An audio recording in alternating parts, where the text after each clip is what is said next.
Thanks so much for joining us today. If we haven't met, my name is Heidi Mitchell, and I am the Director of Communications here at YouthWorks, and we're so glad you're here. You're probably familiar with YouthWorks if you're on this call, but just in case you're not, I just want to give you a quick intro kind of to who we are and what we do. Just like you, we kind of look around and we wonder, where is the next generation of leaders coming from? Where are the young people who are going to step up and lead in our churches and our nonprofits and our businesses and be able to lead with compassion and competency and become leaders who orient their lives around hospitality, service, and justice? And so we're passionate about that. And one of the ways that we help do that is by creating immersive service experiences that allow young people to love their neighbors. So we have trips for middle schoolers and high schoolers and college age students, and we have internships for college age students. And we actually also have opportunities for families and multi-generational trips. So that's what we're all about. That's what we love doing. We're so glad that you're here today. This topic is really important to us. It's actually one of our values, respectful service. So it is a very important topic, and we have some awesome organizational leaders here to share with us.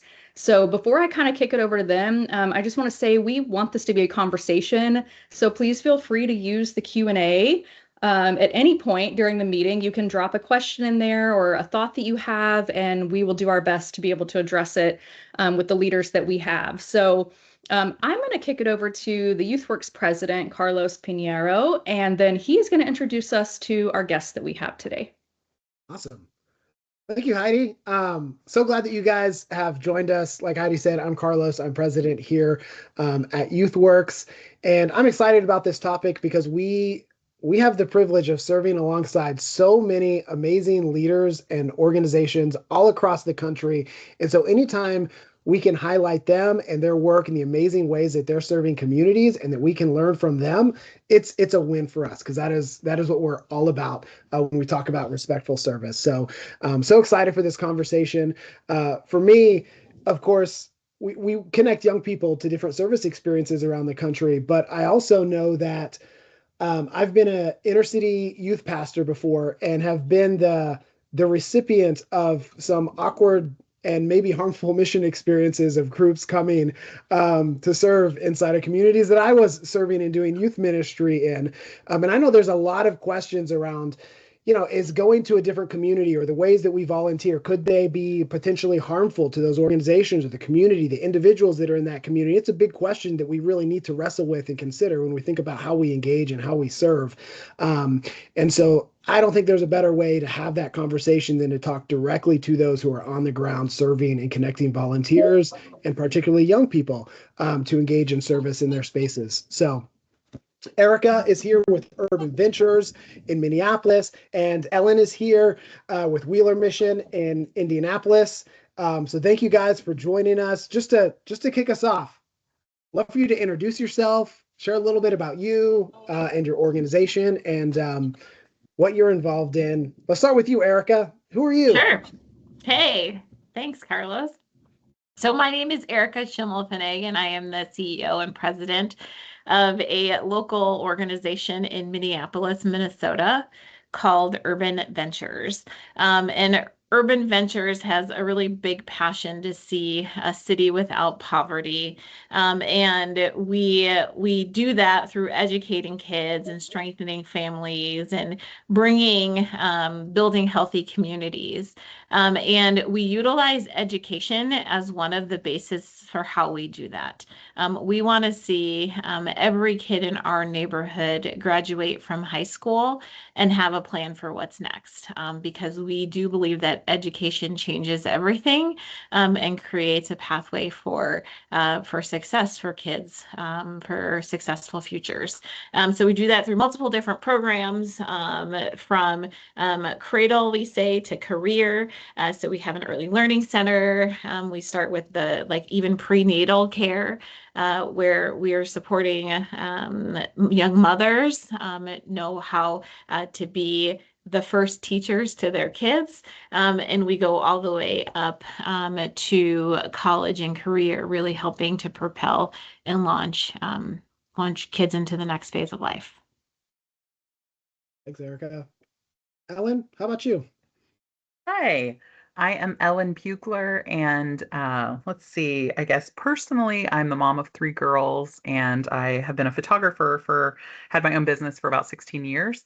And I've been working at Wheeler Mission for about three, and Wheeler is essentially a homeless shelter in Indianapolis. We have our one of our buildings was the first building built in the US to be a homeless shelter, which I think is kind of crazy. I don't know why Indianapolis was ahead of the curve on that, but we are all about giving hope to those who are experiencing homelessness. And so we offer 3 meals a day and a safe place to sleep. We have a facility for men, we have a facility for women and children. And then we have a bunch of programs that we really try to get those people plugged into for life transformation, and all of those involve Christ. So, yeah, I am actually technically in charge of volunteers that come to our donation center and our thrift store. And so when YouthWorks kids come, they're coming to me to help sort donations. But we also have YouthWorks kids that go serve a meal at our shelter on another day that they serve. And so they are seeing kind of the behind the scenes and also the like upfront of our Yeah. ministry. So, Yeah. Could you guys share a little bit more about maybe some of the challenges that you're seeing on the ground, either in your community and your organization? Maybe statistics about your community, or just the real life, issues that you're trying to address, and ways you're trying to serve people. Mhm. Sure, I am happy to jump in there. So, Urban Ventures has been in existence for over 3 decades, and has been specifically focused on the neighborhood, a neighborhood in Minneapolis, specifically South Minneapolis. And South Minneapolis is kind of a melting pot. It's been a large community for immigrants and refugees who are coming from other countries, have moved specifically into this community. Um, Lake Street is like one of those streets in Minnesota that's probably like best known as one of the like most impacted by poverty in the Twin Cities.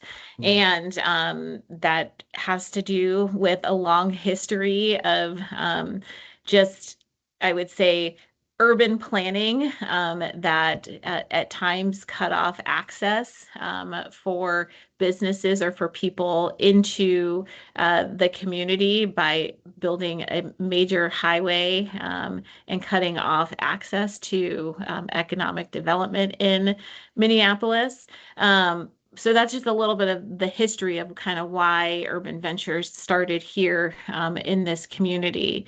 But more recently, one of the things that we've been most impacted by is the Operation Metro Surge that has obviously made nationwide news, where we had hundreds of immigration officers who descended on our community. And so because we serve a large immigrant community, we've been highly impacted by that to the point where there has been real fear and people have truly been misplaced. Individuals who would consider themselves to have been in a process for decades or years to become U.S. citizens, those who are documented, feeling like they were being profiled as members of the Latino or Somali communities, to those who truly have left really difficult communities. So yeah, so our work has, most recently been mostly impacted by that. So. Yeah. Thanks for sharing, Erica. Mhm. Ellen, tell us a little bit more about the needs you're seeing in Indy. So we are in the midst of what we call winter contingency, which is just that it's kind of all hands on deck for people coming in out of the cold who might not normally come in out of the cold. A couple of things that I've learned, I've only been with Wheeler a little less than 3 years, but a few things that stand out to me. One is that people experiencing homelessness often have run out of relationships. I think that's so interesting because we have all types of, and obviously we have all types of reasons. That's not everyone, but if you think about it, they've borrowed money, they've slept on the couch, they've just pushed their limits with everyone in their lives until they run out, and then all that they have left is the street. And so often they also do not enjoy rules. And that's part of what has kind of gotten them into that situation. And so knowing that, yeah, we are a shelter that does not allow drugs and alcohol, and there are different paradigms. But anyway, so winter though, we up our staff and up our numbers that we accept because of the cold weather. So we're having in the arena of 900 some meals a day that we're serving, and having about that number sleep at night in our facilities. And our programming diminishes a little bit just to survive the surge of people in the winter and the feeding and housing that goes on. Yeah. Mhm. What inspired you guys to do what you do? Mm. Well, I spent my entire career working for service missional organizations, and ended up at Urban Ventures really mostly because I worked with YouthWorks for many years, which served on a nationwide basis. And what really drew me was the opportunity to have local impact, to be specifically laser focused on one community. And the fact that we, again, were thinking about the next generation, that we were thinking about generational poverty and how do we have an impact on that. Also, that we're a faith-based organization, and it's the example of Jesus that leads us to act, and to move, and moves us to and compels us to love our neighbor. So those are the things that drew me specifically to Urban Ventures, and felt like I could absolutely contribute here on a local level. It's cool. So I've been a photographer, as I said, for like 16 years. I was a youth pastor right out of college. That's actually when I went to school for, and then I married a youth pastor. And so my youth pastor then became a police officer. So we've been through quite the transition over here. But essentially, ironically, the Wheeler mission job just fell in my lap. My boss is a friend that I had known from church way back, and he messaged me and said, "Do you want a job?" And I thought, some days I do want a job. Some days I'm really happy where I'm at. And so literally, I had like really positive feelings about Wheeler Mission from living in the area, but I really did not know at all what I was getting into. And if you've seen the video I think I made, but if you saw the building that I work in, Mm. nobody was signing up for that. Yeah. So, I mean, it's just where all the donations from the whole city get dumped. And so it's just a dusty warehouse of just stuff. And so, anyway, I did not know what I was signing up for. But interestingly, this connection with YouthWorks has been so fun for me because when I was in high school, we did group work camps. I don't know if that even still happens, but it was literally like my favorite week of the year of my life ever. Every year I would meet options for my future husband, which was a plus. And but anyway, we worked on the homes of impoverished people, and I loved it. And I've just always this is gonna sound weird, I feel like, but I've always loved like passion in others, and like just seeing that passion and excitement. And so I can always get behind somebody who's passionate about something. And so I think I have a huge heart, and I love that I'm a part of something bigger than myself, with Wheeler Mission. And YouthWorks has just been such a fun connection for me because I feel like, oh my gosh, I did that in high school. And I have school groups that come in that we literally, well, I don't know if we'll get into this question, but it's funny. I have a private school group, and the kids come and they look like they would rather be executed than be sitting to volunteer at my place. And I always tell them, like, I've got teenagers at home, like, please give me some smiles. Like, I deal with this all the time, you guys. Like, I need some encouragement. Does not work. I found out they're there as a punishment for not doing the fundraiser. Oh, wow. Oh man. And so I'm like, well, that could explain their, attitudes. They're not real thrilled to be there because they're literally being punished for not taking part in the fundraiser. So anyway, having YouthWorks kids who like, I'm like, oh my gosh, these kids signed up to do this. You know what I mean? Like they know what they're getting into. They're not going to come and complain because they signed up to serve is just so refreshing for me because they sign up, they come up in happy, you know, they're on a trip, they're living their best lives. So I absolutely love the connection with YouthWorks because, yeah, it's just a group that signed up to do that. They're not doing it because their boss said that's what we're doing Thursday. You know, they're ready and geared up for a week of service. So, Yeah. Thanks for sharing that, Ellen. And it's just a reminder. I mean, that is everything we're about. And, you know, Heidi shared earlier just about us and our heart. We're really trying to center this language of developing leaders in our nation right now that are people of hospitality, service, and justice. And both of you are just such a great representation of that your just experience with service experiences and the types of things that we do at YouthWorks help craft and shape you to go and lead in space where you are every day working to serve others, to see justice, to be hospitable to those who are different than you know, in your community. So I just get inspired when I hear those stories because that is why I'm here and what we want to see more of. So thank you. Yeah, thanks for sharing that. Of course, we want to talk about respectful service because we not only just want to go and show up and volunteer as a punishment, but we want to go and we want to serve communities respectfully. We know that sometimes, although well-intentioned, service can sometimes be harmful, or there are ways that can happen. Have you seen that? What are examples where you've seen that play out, or how have you learned from that? you want to go first, Erica, or you want me? Okay, I jotted some answers down.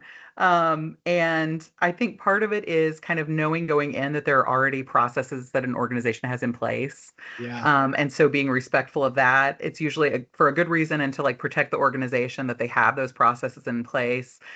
Showing respect and compassion to our guests that we serve. Most of them are coming to us at their greatest time of need and asking for help, which isn't easy. So making sure that they just have compassion and care and treat the guests less as a spectacle, but just with dignity is a huge thing. At my facility, it's actually really cool because most of the staff members are graduates of our programming at Wheeler. And so I love telling the kids that, first of all, there's one person that does the job that they're showing up to do. So I tell the kids, like, imagine somebody shows up and they're like, hey, you thought you had to clean your room? There's 12 people to clean your room. So you guys are multiplying that work, you know, by 12, and you're rubbing shoulders with people who are actual graduates of Wheeler programming. And so you can see the results of what we're doing here at Wheeler Mission. Yeah. Let me follow up on something. I thought it was really interesting that you went to your processes first, that you have processes in place, and that potentially a group coming in trying to put their process on you or not going that's going to cause issue. Like, how have you tell me a little bit more about that? Like, how have you seen that happen where those processes weren't honored or where that can maybe cause harm?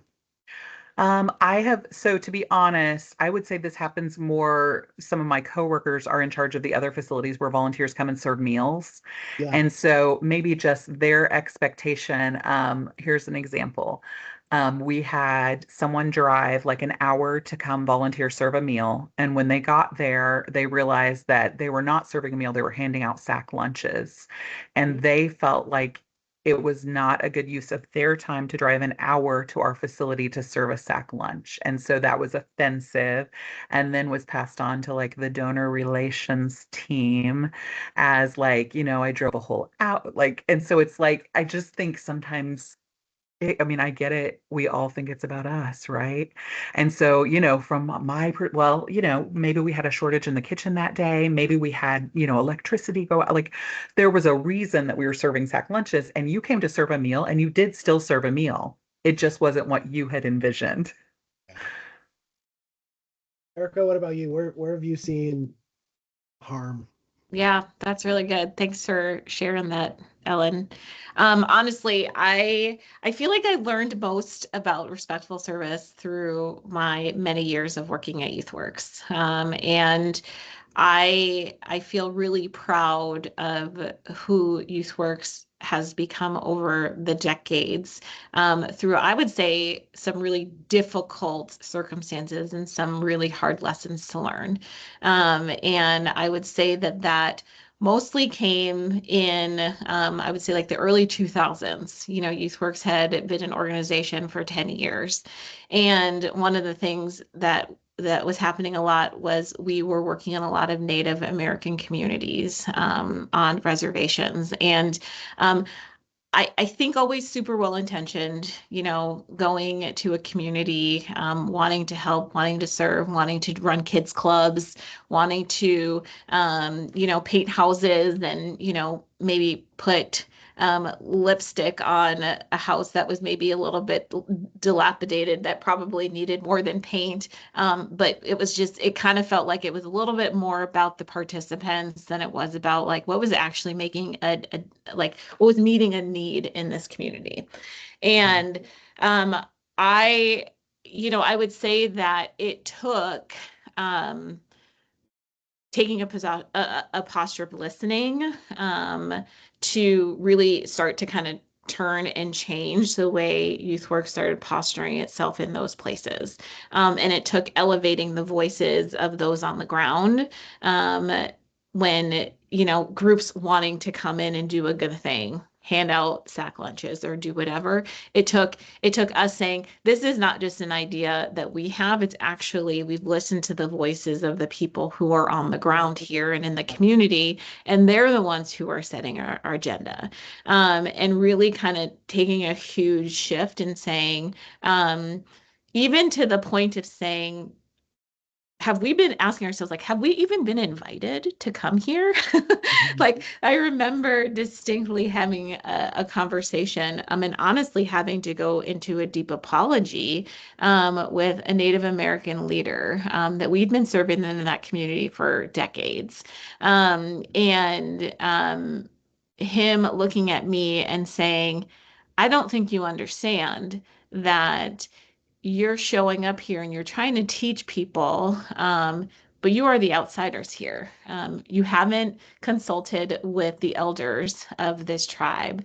You haven't talked to the people who have been committed to making a systemic change here. You just popped in. And not only do you just pop in, you bring like hundreds of youth through here who maybe don't care, because they don't understand. And so what are you doing to teach them something? Are you listening? Are you giving them opportunities to learn? And maybe what's most important here is not doing. Maybe what's most important here is listening, and getting the perspective of the people on the ground. And so I feel like that like revolutionized to me, not just on Native American communities, but throughout every community that youth work started serving in, is how do you posture yourself? You have to have a real intentional, way that you're stepping into a place. You have to have, and that's not just like organizational, then how do you teach your students who show up to take that same posture? And so when you're asked to go hand out sack lunches, they feel like, oh yeah, that, like, I feel good about this, because even though this might not feel important to me, this is really important to the people. And that's why I'm here. And that's what I've been called to do. So definitely have seen the harm of personal agendas, personal expectations, and yeah, feel really proud of YouthWorks in taking some really bold moves to say, you know what, some days you might sweep floors, and that's all. And that's enough, because that's what we were asked to do. Yeah. Yeah. Hey, just a reminder for everybody in here, as you're listening and hearing these great insights, if you have questions that you want to pose to Erica or Ellen, feel free to pop those in either the chat or the Q&A. We'll see them and we can pass them along. So feel free to ask questions. We want this to be a conversation. Jump on in, everybody. You told me a little bit earlier about the communities that you're serving in, and sometimes you have people from outside of that community, like you're talking about, Erica, that come and serve in that place. Where have you seen maybe some misconceptions come into your community about either the people you're serving or about the city, maybe even particularly churches? Because I mean, Mm. I've been a pastor, I've been a youth pastor, and I've had, I'll be honest, misconceptions about a city or the people that live there. Where have you seen that in your organization in the city that you're in? Mhm. I kind of feel like I see it. It's kind of like geographical, right? So you've got the city, and then you've got like the inner ring suburbs who feel a little bit closer to the city, and then you got the suburbs, and you got the small towns, and and I think for us, we don't have a lot of organizations that come in through like other states. Most of the people who come to help us do the work that we do at Urban Ventures are pretty local, and whether that be local mission departments at churches who have like inspired their students to come or even their adults to come because we get a lot of adult volunteers as well come in to work alongside of what we're doing here. And I often find that um, the misconception about what's actually happening on the ground here comes from a lack of proximity. Um, when you live in a first ring suburb, or when you live in a small town, what you hear the headlines, and the headlines become people, and the headlines become the story that you tell yourself about truth, about what the people are actually like. But until you are here and the stories or the headlines become personal Mm, relationships with people that are hurting, that have been impacted by the system, that's when I see those misconceptions start to shift.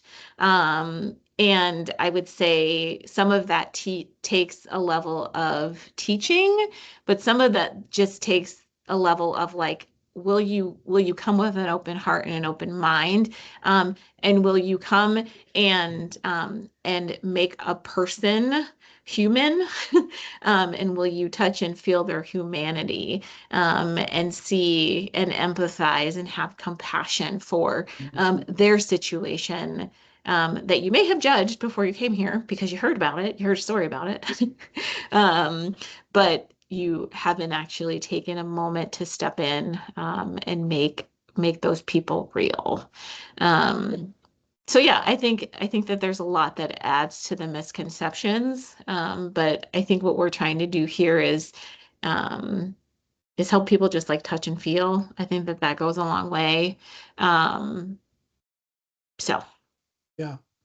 Ellen, what about you? Misconceptions you've seen maybe about unhoused people or the neighborhood that you're in at Wheeler? Yeah. So, it's interesting to me because I live in a suburb of Indianapolis. And Hmm. so I start out with every group that comes in telling them, my thoughts on Wheeler Mission. I felt positively, and I would have told you it was a homeless shelter for men. And that's Hmm. like all I could tell you about Wheeler Mission. And so I'm going to tell you today more about what I've learned about Wheeler in the last couple of years, kind of a thing. And so anyway, I end up kind of like Erica said, I actually end up with a lot of corporate groups who sometimes are having like a nationwide meeting and they've come in from all over. They're Ubering to my facility to serve while they're at their meeting, which I love. I'm like, how cool is that you have this like meeting weekend and you serve the city you're in? I think that's incredible. But so yeah, I get lots of corporate groups at my facility because I can take up to 50 volunteers. And so um, we can only have like 15 serving a meal. And so I get sent all the big. So sometimes I have the staff from our minor league baseball team coming to serve. And so lots of things like that, big corporations, big school groups, 50 middle schoolers coming at me. So, so YouthWorks, once again, refreshing. We've only got about 12. So, as far as misconceptions, I think honestly, just the number of people experiencing homelessness in Indianapolis, I Mm, think when I give people the number of people that are in our facilities at a given time, I get like a weekly report. So I'll say, we had 600 and some people in our facilities last night. I think that people are aghast. Because if you're driving down to Indianapolis for a concert or for dinner, you see some people and you go, wow, like, there's a few people that are experiencing homelessness in Indy. And then you hear that number and it's like, oh, that's like a bigger problem than I realized. A couple other things, I think just the assumptions that people make that people experiencing homelessness are lazy or have made horrible life decisions, when it could be domestic abuse, job loss, addiction, mental health challenges. And then I jotted this down or else I wouldn't be just coming up with this probably on the fly, but the housing first model, which believes solving homelessness is just getting guests into a house. And so, we believe that they need some education and life transformation to be able to maintain that instead of just rushing them into independence. We have more of a process of getting them there, and actually getting into long-term housing that's a new part that we're adding to our ministry, is that next step of having some housing to put them in. But That's cool. Yeah. That's cool. You both of you have talked about some different types of groups that have come in to serve, and we focused a little bit on the misconceptions and sometimes some of the harm that can happen. Tell me about what it looks like when it goes well. Like, where have you seen a group come and they knocked it out of the park and they served respectfully? Like, what does that look like? What was that experience like? I can go. I think so. I didn't have the anticipation that all of the people in my facility would have come through a program at Wheeler, and I love that. And so I always tell the groups that. So first of all, honestly, when they come in first thing in the morning and they are bouncing off the walls and enthusiastic and ready to get going, that makes me so happy. Nothing makes me happier than my building full of volunteers doing what they're supposed to be doing, because I'm like, oh my gosh, like I'm doing my job. It's happening. And knowing that how that, like, we're just sorting clothes. What difference is that making? I've tried to share with them what difference that is making. It truly is making a difference in our whole organization. So, like, we need you here. Thank you for coming. So that enthusiasm. And then I think just when they build a rapport with Thomas is my favorite. He usually works with the groups, and he came through Wheeler Mission, and I just adore him. So when they build that relationship with Thomas, and by the end we're wanting a group picture and they're squeezing Thomas in the picture, my heart is full. I'm like, yeah, like they've met like the heart of what Wheeler is. Alan, we'll probably get into a story later, but Alan, who's in charge of our building, sometimes will share his testimony. He's getting, I think, as I've like gotten to where I can do my job, he's like backed off. But when he shares his testimony, it's usually the group's favorite thing, because he'll share literally like how Wheeler transformed him to the degree that he will work there for the rest of his life, making probably a third of the income that he was making before Wheeler Mission. So, yeah. That's cool. That's awesome. Let's see. When have I seen it gone well? Some of these are stories that I've heard, mostly because I've been here for about a year and a half, not that long, but we have a staff person who started as a volunteer. And we actually celebrated her 15-year anniversary at Urban Ventures yesterday. And she grew up in the suburbs. And she really radically had her life impacted and decided to become full-time staff here at Urban Ventures. I feel like I see proof of it going well when people decide to like make radical life decisions. When people decide like how they spend their money, or where they give their money to, or when people decide that like they themselves say, like, I thought this one way, and then I now actually see this change in myself. One thing that Urban Ventures has been doing for years is something called the poverty simulation, where we have corporate businesses who come in and do this poverty simulation, or youth groups, or college students come in and do this poverty simulation. And one of the groups that we work with, they work in the healthcare system. It's a group of nurses, actually. I should say nursing students who are going to enter the healthcare system. And we take them through this poverty simulation, and we hear a lot of feedback, and we hear most of the feedback through the professors who have brought them here. And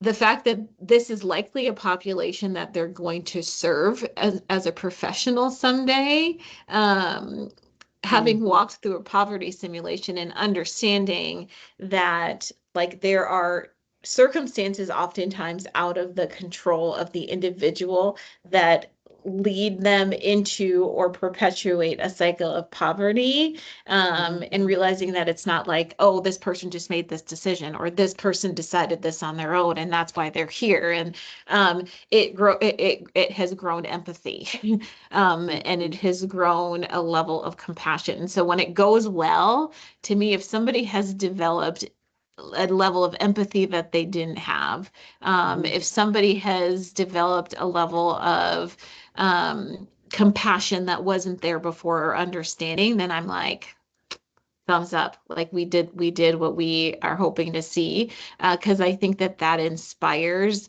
like the perpetual change. Like I think that's where you see ongoing impact is it happened in me and I tell the story, and then like that's how I see it continuing to happen. Yeah.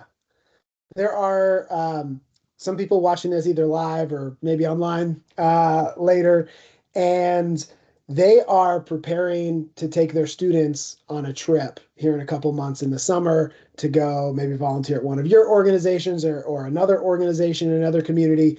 If you were talking to them, like how would you help them, or what would you tell them that they should be doing or preparing ahead of time to set them up well to serve in a way that honors that community they're going to? So one thing that I had a friend in college who did, I can't remember what it was called. I feel like it had the word royal something in it, some kind of ministry trip thing. Have you heard of that? Anyway, they travel all around, and one of their premises is leave everything better than you found it. And we're talking like Mm. the restroom that they stop at Mhm. along the highway.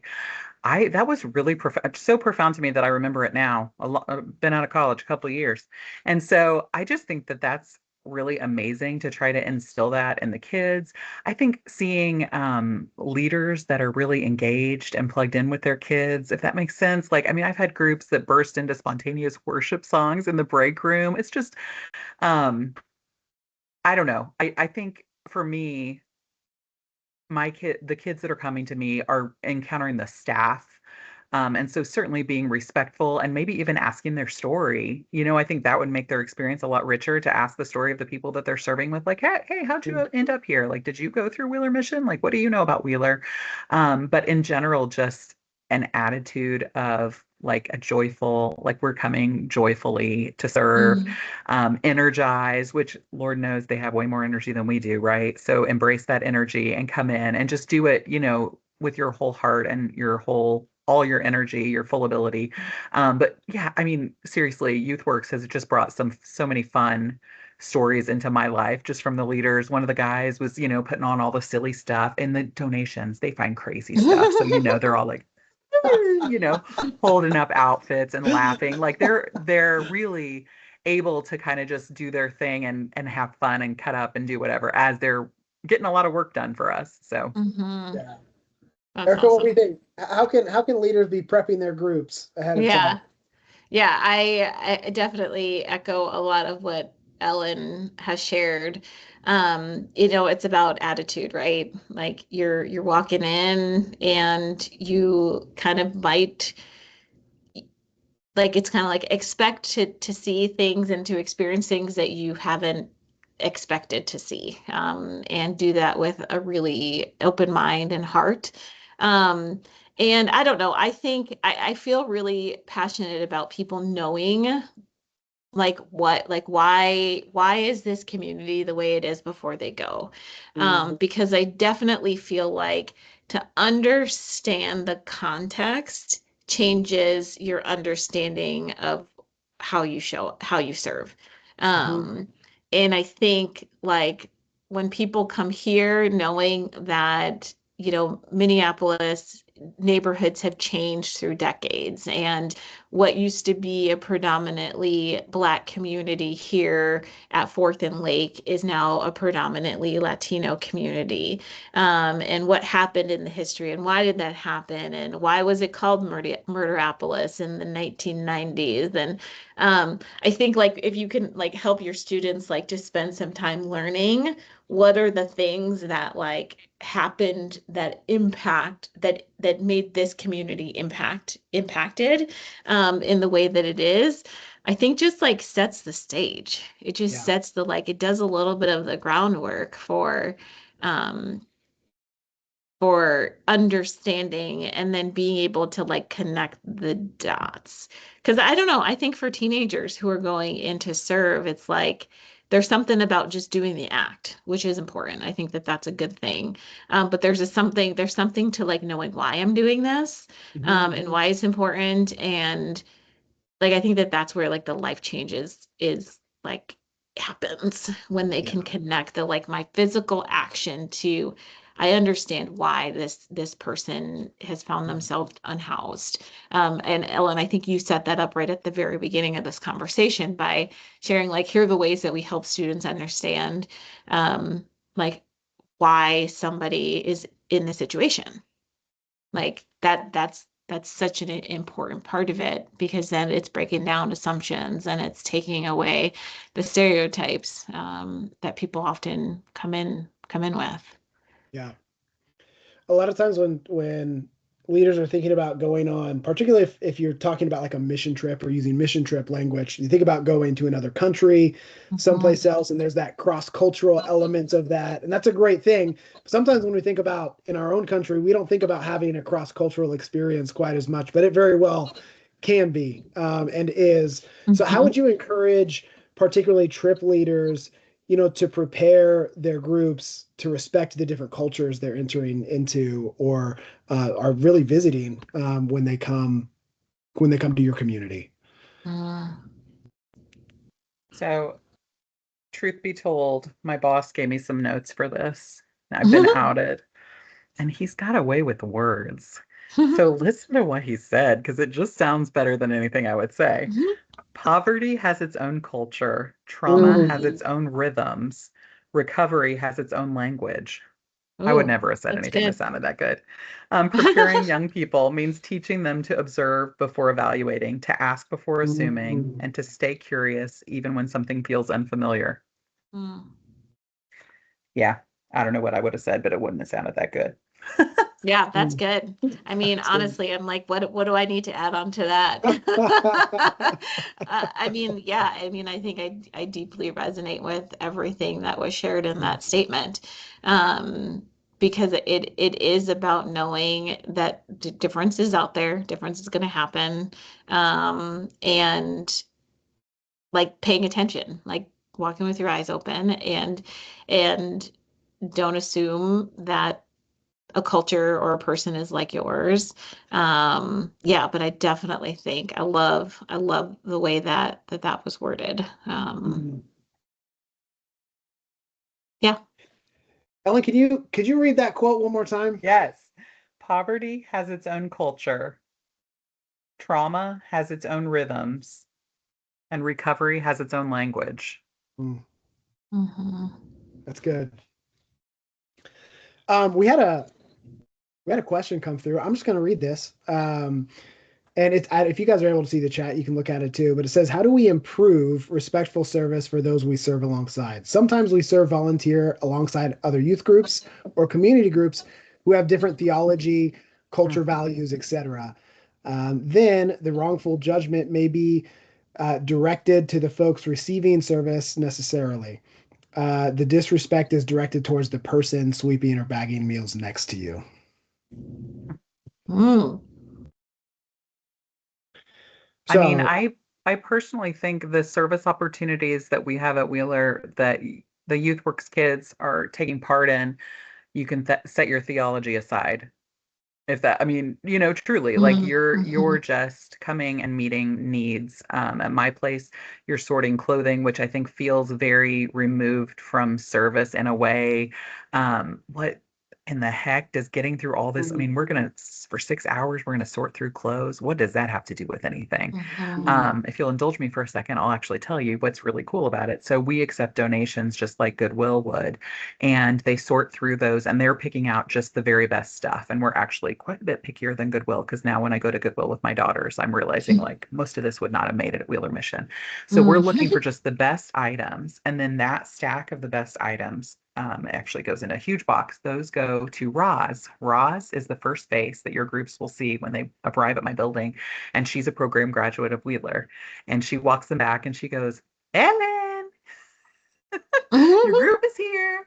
And so I always love to tell the groups, hey, Roz, who you met, she came through Wheeler Mission. She's a graduate. So Roz goes through those items. She has a whiteboard at all times that has every one of our facilities listed and what they need right now. So those good things that you sorted out for 6 hours, she's going to go through those and she's going to go, oh my gosh, we needed women's sweatshirts. Thank you so much. And put those in the pile for the shelter for women and children. Whoa, nice men's pants. This is great. We need these at the shelter for men. Put them in the stack for them. And then the items that are left over that aren't needed immediately are sent to our thrift store. And when you shop at our thrift store, they say, thanks, you just provided 8 meals. They break down your purchase into how many meals you're providing at the shelter. But the other side of that is all of the stuff that we purge and say, I wouldn't buy this for myself or someone I love. That's the question we tell them to ask as they sort through the clothing. We put that in these bins and we call it bailing, the bail bins. And so, no, don't keep that. You're going to bail that. Those bail bins, we actually make giant bales out of clothing. And about twice a month, we fill a semi, and that semi driver writes us a check for those bales of clothing. And that comes right back into feeding, housing, and programming for all of our guests. But then the clothing does not go to the landfill. It gets upcycled into furniture stuffing and insulation. And so the whole picture, honestly, of like the clothing is redemptive in my mind. Like items that you wouldn't have donated normally because you think this doesn't have any value to anyone anymore, much like some of the people that show up at our facilities, right? They still have weight and value at Wheeler, and we're literally making money off of those clothes that you would have thrown in the trash thinking my kids wore these and they've seen better days. Those actually, the weight of those still matters at Wheeler and still brings in money for us.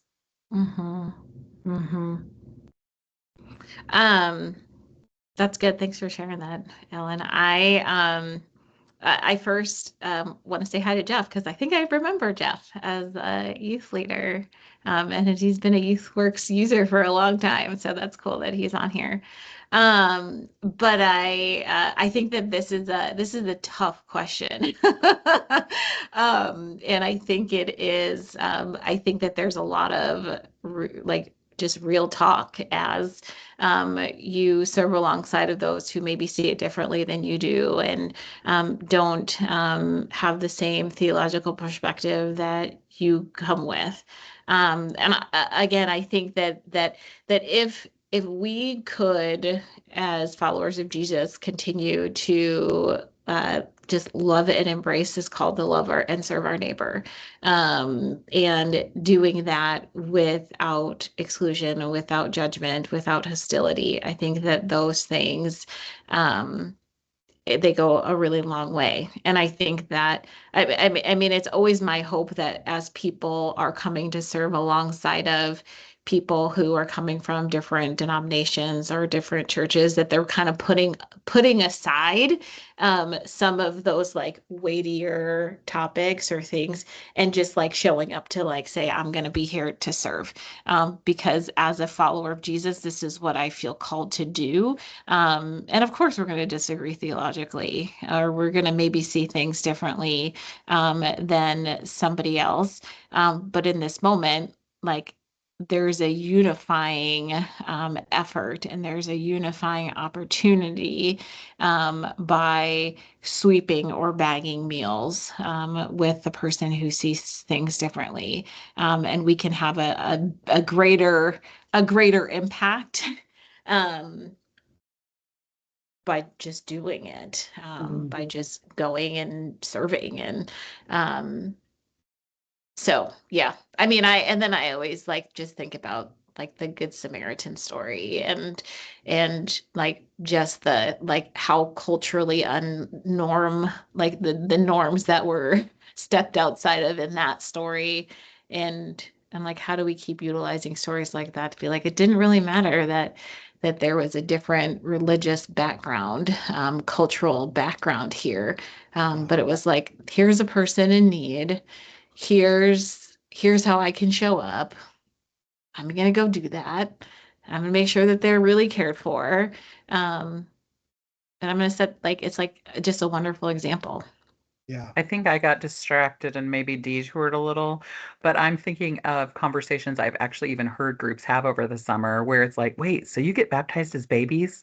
I mean, it's kind of rich, right? Because all of a Mm-hmm. sudden now you're becoming friends and working alongside these people who, whoa, they're from that church? Like I thought Mm-hmm. that, and now all of a sudden it's Jamie that I met this summer, and well, she wasn't so different from me actually. So yeah, I think I've heard some really interesting conversations being had over lunch, right? Of just different like, okay, so what do you guys do with this, or how does your church do that? Um, yeah, so I think it can Mm-hmm. probably really help bring people together because yeah, like you said, you're united on your mission of just serving whoever's in front of you, but you're going, wow, I wouldn't have thought that this church would dot dot dot, and they're actually pretty nice people. Yeah. Mm-hmm. Thanks for sharing that, Ellen. I was gonna add something along those lines because I think um the way that we're talking about serving a community and making sure that we don't otherize the people in the community, but that we learn their stories, I think that all applies to the church or the individual that we're sweeping the floor next to. Mm-hmm. Um, and I may argue that sometimes if we're coming on a mission trip, we're thinking about making sure that we respect the people that we serve, and that's where our focus is. And we're not as much, per Jeff's question, thinking about respecting the person from the other church that I'm serving alongside of. And especially in our polarized world that we all know we live in now, I can move the othering from the person I'm serving to the person I'm serving alongside of. And then I just other that other denomination, or they Mm-hmm. vote differently, or whatever it is. And re I just move that attention sideways. I And had a just I like, had a youth group that literally I was having a rough day and I feel like I masked it pretty well, but somehow they caught wind and the youth pastor came over with some of the kids and said, "Will you pray for Ellen? You start," to one of the Hmm. teenagers. And I was a mess because I think we had just moved my mom into like an assisted living facility. And nobody knows that, right? I'm just the lady that works at Wheeler that's supposed to have it together and, tell them what to do. But all of a sudden, here they are ministering to me. And I'm like, wow. Like, and it's not just, wow, this group's amazing. It's like, oh, God hasn't forgotten about me, Mm-hmm. yeah, you know? Yeah. that's good. That's Love good. it. And I love that, like what you're talking about with the teenagers you saw in the lunchroom or here in that conversation. What I heard in that was curiosity, not like, well, I got to prove my point of my denomination or my theology or whatever it is. It's different to be like, well, let me understand that more, or tell me about your experience. What can I learn from you? Because we have something to learn from everybody. So if we have that posture of curiosity next to the people that we're serving alongside of, and not othering or trying to prove something to them, that totally changes the dynamic of that relationship. Jeff, I'm also really appreciative of this question because literally right before this meeting that we're doing right now, Heidi and I were talking about another webinar in the coming months. With that, we should really do one on working in multi-denominational space, on the opportunity and challenges that come up with that, and maybe bring in some different perspectives from some different denominational groups. Say, well, how do we serve alongside of one another, and let's be honest about some of the challenges that's there too. So Mm-hmm. you just confirmed that we're going to do that, so I'm saying it here. It's coming. I don't know when yet, but something like that will come on the horizon, and we'll dive into that for a whole conversation.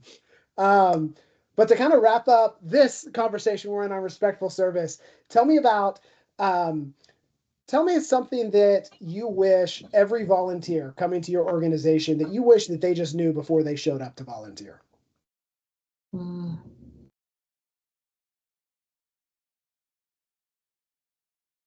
Okay, once again, my boss killed it, so I'm just going to give his words. Sorry, truth. Those are hard to Um, follow, by the way. So I know. And there may be a fair part of Chat GPT in here, so you've been warned. Before you show up, this community already has strength, leadership, Mhm. and people doing faithful work. Mhm. What we really hope is that volunteers come ready to understand the depth of need in our community, that homelessness isn't just about not having a house. It's often tied to trauma, addiction, mental health, job loss, or broken relationships. And when volunteers take the time to understand that, it changes how they serve. We also hope that they come wanting to understand the guests themselves. Each person has a story, strengths, and dignity. They are more than the situation they're in. You're not coming to start something, you're coming to support what's already in motion, Yes. to learn, to grow in your understanding of the people and the challenges that we're walking through together. Yes. Yep. So next webinar, you can have him on. Exactly, I would You say. can have- Yes, as my Uh, teenagers would say, clock it. Haven't heard that one Um, yet. oh, yes, yes. So I mean, I agree to all of those sentiments that were shared. I think I wish people would know that it's likely that the impact will happen within them. I think sometimes we often expect that, I want to see the fruit of my labor. I want to see, a change, a transformation. And I think oftentimes service, volunteering means that we're opening ourselves up to a change that could happen within us.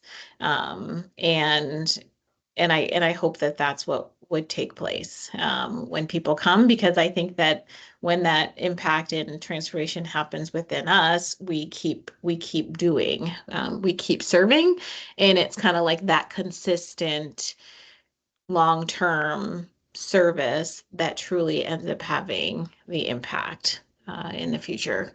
So I hope that people would be open to what God would do with them. yeah. Thanks. That's a great note to end on, Erica. Thank you so much. I want to address Shannon, who asked a question about Lake T this summer before we close out. Shannon, thanks for asking about Lake T. I was at Lake T at the end of this last summer, so I got to visit that site. We will send you more information about that community and the partnership before your group goes there, so that, again, you can have some understanding before you arrive. But what is super cool about that trip and that experience is that it's embedded in that trip. So your students that go to Lake T, they're going to hear directly from members of the tribe sharing about their history and about their experience. And so it's a really neat partnership there. We also have some exercises and some educational elements that they will do on that trip to make sure that they're listening and learning when they go there. So that's a really unique part of that trip already that we embed to make sure that they're not just coming in and serving, but are learning a lot directly from local leaders in that community. So excited that you guys are going to Lake T. Great community, great place to serve and to learn. So Erica, Ellen, thank you so much again for joining and for talking about respectful service and what you guys do. Again, very much appreciate your work. Thank you for allowing us to connect groups to come and serve alongside of all that you guys are doing.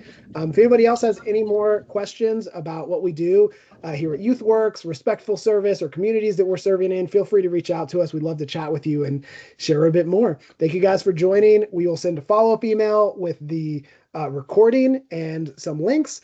And you can look for us next month and in the coming months with some different topics as we continue to have these webinars. See you guys. Mhm.